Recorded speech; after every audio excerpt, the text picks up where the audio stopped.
I don't know if it's like a booking staff or whatever, whoever decides the booking, is that you guys are choosing, okay, this is the headliner, this is the feature, this is the opener, or do you only focus on the headliner and you allow the headliner to pick their own feature and their own opener and you leave it on them, or where does that responsibilities lie for a traditional comedy show? Yeah. So like if we have an out-of-towner, when an out-of-towners come through, that's the closest we get to any sort of traditional comedy show that you've got in your mind. So they'll get to do at least a half an hour. We usually let them pick how long they want to go. Yeah. And then usually it's Tyler hosting because Tyler's just a monster host who's incredible and so talented. So like he's just a sure bet, and we know that the show's going to go well if he's the one doing it. And then usually we just try to figure out like who meshes with the kind of comedy that I know that headliner is bringing. So it'll just be like people that I know. Like if I know that headliner wants to do a lot of crowd work, I probably won't book people who do crowd work because I want to save all the good questions for that headliner. If it's somebody who does like musical stuff or whatever, maybe I might actually have somebody open up who is a little bit musical with then two people in the middle who are a little bit more traditional, because you also want you want the audience to be like, everybody was like wackadoo, you know, like I don't want that to necessarily be the case. I want it to be like it still looked and felt and sounded like comedy. But you know, it's kind of like a little mix. I try to make like almost like a mix CD of comedy with every show. You want a good symphony. You don't want just only drums. Yeah. Because he's like, I just got beat in the face with, or you don't want like only horns. Mm-hmm. It's like, okay, great. Now I can't hear my right ear. Yeah. You want a symphony of funny. Yeah. And really, if a show is exactly how I want it to go at Dry Heat, and this is not to say anything, because I love when we have out-of-towners, because again, it's an opportunity to mix them in with the locals and showcase how cool Dry Heat is and how cool the audiences we have at Dry Heat are.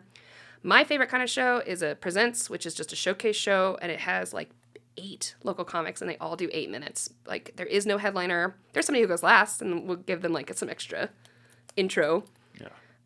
But that's how the Laughing Skull is run in Atlanta, and that's one of the best rooms in the country. And so it's a showcase club. The Laughing Skull. Mm-hmm. It's unbelievable. I'm proud to announce that the podcast is now officially sponsored by the fine people over at Chop Chili Company. Guys, this is some of the best chili you can get here in the state of New Mexico, and they are online as well as in stores. They can be found at Smith's, Albertsons, Sprouts, John Brooks, and Lowe's Corner Market. They have 3 amazing flavors that you see here, and they also have frozen green chili that you can get online. Go on over to the website, chopchilico.com, and get yourself some amazing chili today. Podcast is now officially sponsored by the amazing people over at High Desert Relief, a premier herbal destination right here in the state of New Mexico. They have extremely well-trained and knowledgeable staff that are more than happy to help you find what you're looking for, or try something that you maybe have never thought of. They have 2 locations here in Albuquerque, 1 in Santa Fe. All 3 will be listed right here and in the description of this episode.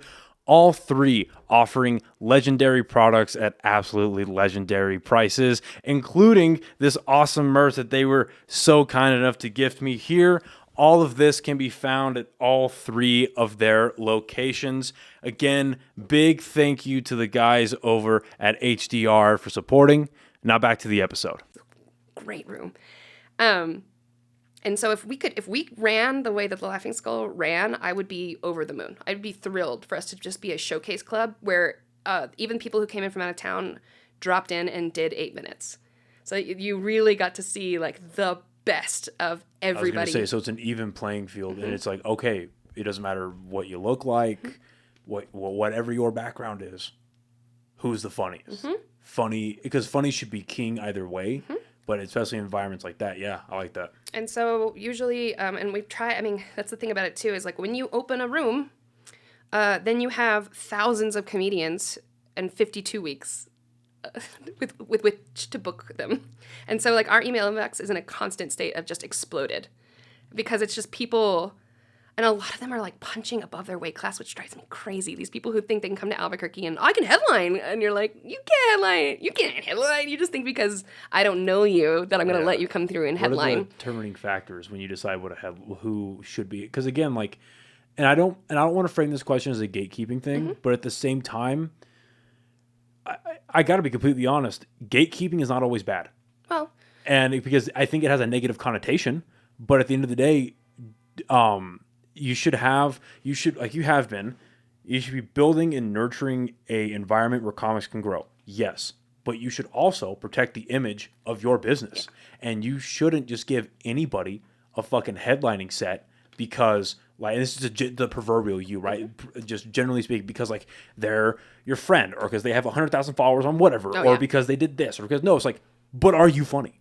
Can you make these 45 people laugh for 30 minutes, 45 minutes, an hour? Can you do that? Just because you're some fucking guy that emails you, or some chick that emails you and goes, I can do it. And then it's like, well, I don't think you can. So what's going on in your head because I see that version of gatekeeping not as like, well, I'm better and I'm this and I'm that. It's like, no, I care about who I bring into my club. I care about my club's image. And I also want to get, because the way I see stuff like this personally is I see it as like, if somebody is a headliner, they don't have to have the same comedy style as, again, so comedian A, who's in their first like 3 to 5 years. Yeah. They look at a headliner who's like, 6, 7, 8, 9, 10 years deep, and they're on the same bill. They could have the most traditional comedy style as an opener, and then these guys could be the most unconventional, whatever, but it still works and it's still funny. They make the same crowd laugh. Even though the styles are different, this comedian should be able to look up to that. Like, okay, that level of work ethic, the way they treat the audience, the way they treat me, the way they treat the feature, the way they treat the opener. Like, I should, not to mold my comedy into what they are, but this is someone I should look up to. This is something that I should look up into, whether it's the way everything I just outlined, right? Yeah. So under that, guys, how are you picking a headliner? What kind of mental checklists are you going through? What kind of criteria are you looking for? Like that type of stuff. So the nice thing is, like, because again, I know David, I look up to what he does at the Fort. We were on an industry panel together at a festival, and we had the exact same answer for this question, and I was like beside myself, nerding out about us having the same answer to this question. Where it's very cool that you have followers. It's very cool that you have credits. It's very cool that you've sent a tape. These are all things that I like to hear in emails that come out to us. It sounds like bare minimum. I mean, the tape is the bare minimum. My God. When people reach out, they're like, a tape on request. I'm like, no, it's requested. No, I was going to say, it seems like it's bare minimum. And then again, not necessarily the following, because I hate the fucking term influencer, but your ability, your pull. Can you get people to come see you? Yeah. You can have 100,000, 150,000 followers, whatever. You can have like 10 or 20,000 followers, but can you get people to come see you? Yeah. So that's very cool. My favorite thing, and the thing that is the shorthand for this is a good person that we should have at the club, is a vouch from somebody we've had before, somebody who is local, who I look up to, or if they've been at the Fort recently. Like, honestly, if that's its own vouch. If the gentleman that runs the Fort, he's someone you clearly look up to, someone you clearly respect. So if this comic whoever, right, is getting booked at that club, they now have, even if you don't hear from David, it's a proverbial vouch. I know exactly what it is. So they went and played. Okay, great. I would love to have you. Yeah. Yeah, and that's the thing to it. And then also, again, when the 5 years I was in New York, I met just so many comedians, and all of them, a huge batch of them, have just been on Colbert, just been on The Tonight Show, and so, like, I know when they're coming through Albuquerque, I want to reach out to them and be like, come through, like, come see, or like whatever, and then at least it's, they're on the come up, and everybody who comes and sees them can be like, we just saw this guy, and now he's on the TV again, and like all this stuff, and so I don't necessarily need people to email me, because for the most part, I've got enough friends who are shuttling between Austin and Denver that they're just coming through anyway. And so I'm much more willing to put up people in that way, just because I want to show them a good time in Albuquerque. I was going to say, it's like, are you watching who's moving around the area and you're mapping this out? And I know exactly. Like, all of my friends who are on tour, the first thing and it's kind of what I used to do when I was little too, where I'd be like, Metallica's on tour. Are they coming to Albuquerque? No, they never are. Okay, that's fine. Where's the closest one? Are they going to Phoenix, or are we going to Denver to go see them? Yeah. But the same thing with any of my friends who are comedians who are going on tour. They all make their little graphic. They all put it out, and I immediately am just like, where are they? Are they going to be in Phoenix? Are they going to go to Denver? Are they going to go to Plano? Because the House of Comedy in Plano books a lot of them too on their little. And I'm like, that's an okay.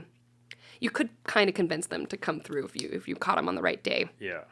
And then if we're really close, I'll just like DM them and be like, hey, it'd be really great if you could come out or whatever. And then otherwise, I mean, a lot of them recently have had a lot more agents and stuff to deal with, like people who represent them. And as soon as that happens, I'm like, oh, brother, like this is so much harder How does that make it more challenging? just because they have like now they've got people who are working for them to get them these dates. And so if you were going to get them extra dates, you have to go through those people, and they've got contracts and writers and pay expectations that are different than what we can meet sometimes. And So if it's my friend, they usually are like, cool, whatever, you know, and then the stuff that we provide them with are like a little bit more immaterial than what an agent would look for from booking somebody. But So is it out of, so let's say one of your friends but they have like the agent and the manager, as you described.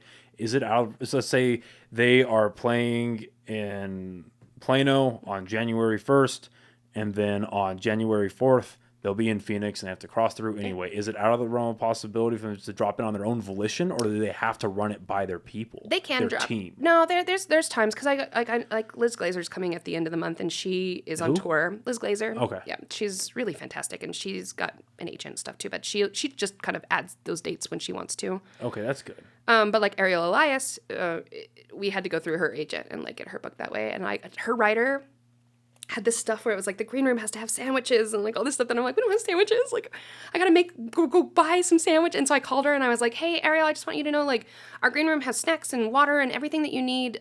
We don't really do sandwiches. And she was like, I've literally never read my own writer. Don't worry about it. So what's a writer then? It's like that thing where it's like no green M&Ms or we have to have like these things or whatever. And so like once you're but that was created for her by her agency. And it really is most of the time when people are demanding like no green M&Ms and that stuff, it's meant to be a way for stage techs and the people who are working at the venue to show that they've paid attention more than anything, because otherwise you might endanger somebody by not hooking up the rigging the way that you were supposed to, or like that kind of stuff. So they kind of put these little things. And so I know this, and I make sure that these people who are coming through like know that I've read every single line of your writer. No sandwiches, okay? That's like, okay. Still a bit pretentious for my liking, but I understand the purpose. That's the same thing as like in boot camp. Why do you have to make your bed a certain way? Or because you have to pay attention to detail so that when they give, you know how fucking scary it is being in boot camp. Not scary, but worrying it is when you clearly see the kids who are handling a rifle for the first time, and they're like, ah! And it's like, okay, don't give that kid live ammo yet. Let him make his bed a couple times. Yeah, let him fucking like taste the barrel really quick, so he just gets out of his system. This fucking moron. But yeah, that makes, again, I don't exactly agree with it, but it does make a little more sense because again, well. Because you could see like the celebrities, like the big time celebrities who let that get to their heads, like I will never, you.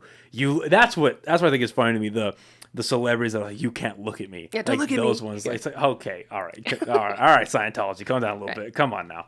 So yeah, we don't really deal with that level of people anyway, and I don't want to. That's not. But so you know, we got all that going.